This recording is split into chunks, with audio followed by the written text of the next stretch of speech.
Would you like to hear a story for Naberus? One that I told my grandchildren when they were small. Very well.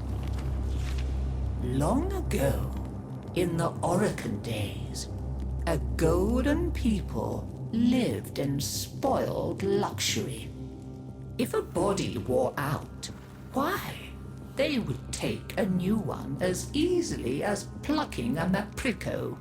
Such was the mystery of the Kuva. So, what became of death and disease? Oh, they were abundant, but not for the Orokin. They were above petty death.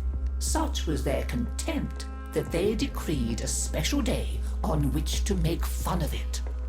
On Naberus, the night of memory, the shining people laughed at death. They dressed in costumes that recalled the old days of mortality. Skulls grinned, hallways guttered with demon lights. For one night, beauty was banished. Rot and monstrosity held sway. Now, on one very special Naberus, 3 pretty Orokin were bored, as Orokin so often were. Naberus no longer holds its magic for me, sighed one. Masks and costumes are for children, grumbled another. Why follow the crowd, mused the third. Are we not the very elite of the elite? Ha ha! Up, my Kissingtons, my luscious loves. Send for blue Kuva and hot lights. I have a sport that will mend all. And in the corridor, behind a curtain, a solitary silent girl heard them and said nothing. Then the 3 were very wicked. For what do you think they did? Down into the streets they went, and they caught 3 poor Ostrans and bore them back to their gilded halls. One they peeled like a fruit and decked out with glassy splinters, and his naked jaws went chitter-chatter-snap. And it echoed all around. Scarlet footprints he left. Another's limbs they twisted and wrenched his neck, and made a bundle of him until he scuttled upsy-downsy like a horrid crab, with his sockets all empty and his stretched-out nose snuffling.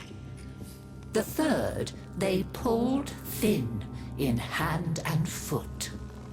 She walked spindly-wise on long tiptoes like a spider, and her entrails hung delicately down.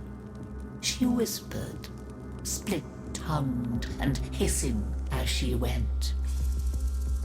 Fine costumes we've made, chortled the 3 Orokin. Let us now try them on and visit our friends. What shrieking there will be!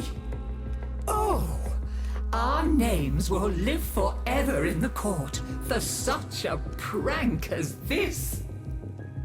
Now, the silent girl brought them their blue Kuva, so they could take on these twisted bodies for only a short time before returning to their own.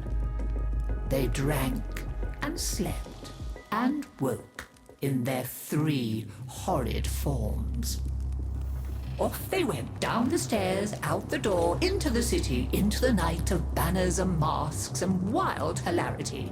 Chitter-chatter-snap, scuttle-buttle, whispery-hispery. As you can imagine, there were many screams and laughs. Such cleverness, such wit. But in a high room of the tower, the silent girl looked at the faces of the 3 sleeping Orokin. she went and opened a little ivory door that she was not supposed to know about, and drew forth a flask that she would have been glassed for even looking at. A flask of crimson Kuva, the scarlet seal upon continuity, permanent. And she tipped it down 3 cruel throats. With a little laugh, she went skating away, never to return. There were many screams that Naberus night, but when the sun came up, none screamed so loud as the 3 who found that they were trapped in the hideous bodies they themselves had fashioned forever and ever.